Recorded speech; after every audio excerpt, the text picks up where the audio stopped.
I don't think so.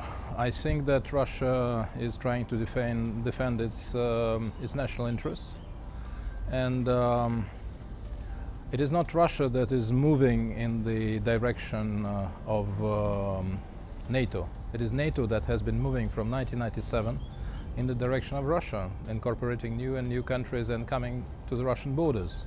So it shows that Russia is not changing the rules of the world.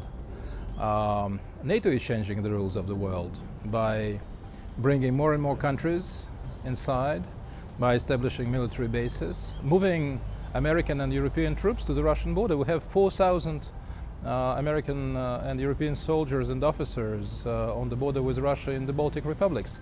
It's not Russia that has been sending its troops to the border of Germany or of France or of Spain.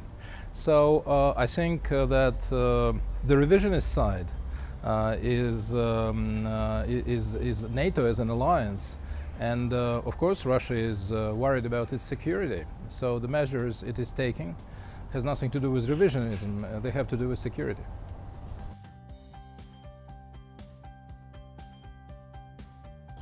Russia's stand towards NATO and EU eastward expansion is that at some point it will endanger Russian interests in the field of security and in the field of our neighborhood. We would like to have good neighbors. Any state would like to have good neighbors. That's only natural.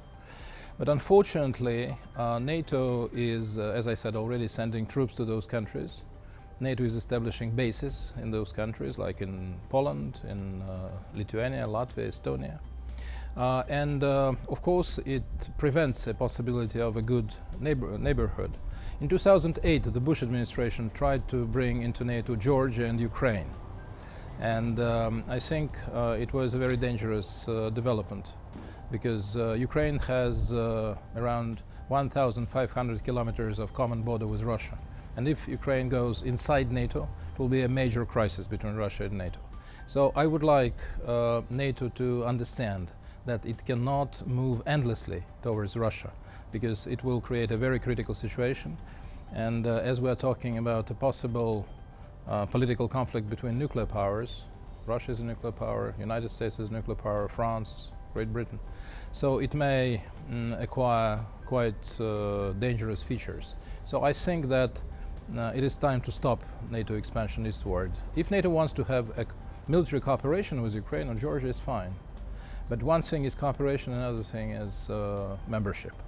And so I think that Russia will be categorically opposed to further NATO expansion.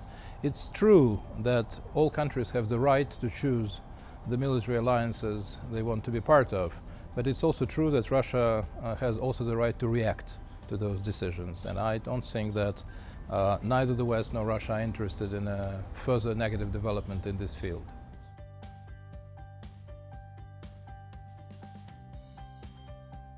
I don't think this necessarily positions Russia on a course of direct collision with the West, because I think that there is nothing that cannot be prevented at this point.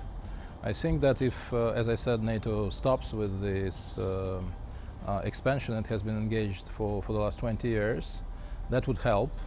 I also think that Russia is quite willing to discuss issues of European security with NATO countries. I think that Russia is quite willing to discuss, for instance, the solution of the crisis in Syria with the United States. Less so with Europe, because Europe does not play any role in Syria. Europe is just following the United States, is basically absent from the Syrian crisis. Russia supports the efforts of President Trump to proceed to a denuclearization of the Korean Peninsula, and we supported Trump's meeting with Chairman Kim, the head of North Korea. So there are a number of areas where we could agree, and the best example was the agreement on Iran, the so-called nuclear deal with Iran, where Russia stood together with 5 Western countries, and we obtained a very important agreement. Unfortunately, Donald Trump decided to move out of this agreement, and paradoxically enough, now Russia, Great Britain, France, Germany and the European Union are on one side and the United States are on the other side. So it shows that on some issues Russia is even closer, for instance, to European countries and to the European Union than the United States are. And I can predict that there will be more contradictions between the United States and the European Union. And I think the EU will need Russia on a number of occasions, especially in critical situations on the Eurasian continent. We don't know what to expect from the United States. But Russia has proven that on a number of issues it's willing to have a dialogue and willing to have a cooperation.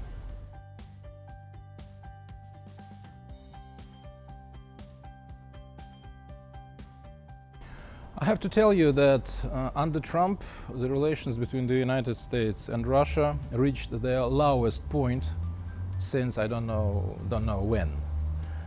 Trump introduced a second round of sanctions against Russia and a third round of sanctions against Russia.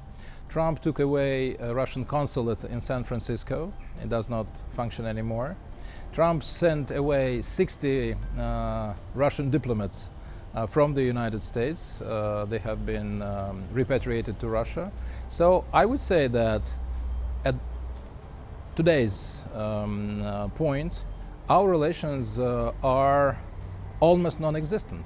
It's a political confrontation, and so I don't think that we can easily move from this dead point to a much better relationship. At the same time, Trump seems to understand that without Russia it will be harder for the United States to solve international issues. And that's why recently he suggested to bring back Russia to the G7 and to make a G8 once again.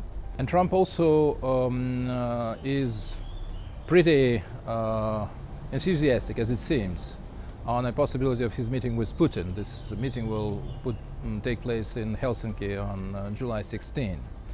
So will it be just a show, as President Trump likes to produce, or it will be a meaningful conversation with some agreements? We will have to see. Now, I don't think we can immediately go to a breakthrough, but I hope that after this meeting there will be at least the beginning of a normalization of the relationship between Moscow and Washington, because, as I said, today they are at a dead point. We don't talk to each other, we don't meet each other, there are almost no contacts. So if Trump manages to reach an agreement with Putin that the two major nuclear powers of the world should have a meaningful dialogue, it will be already a success.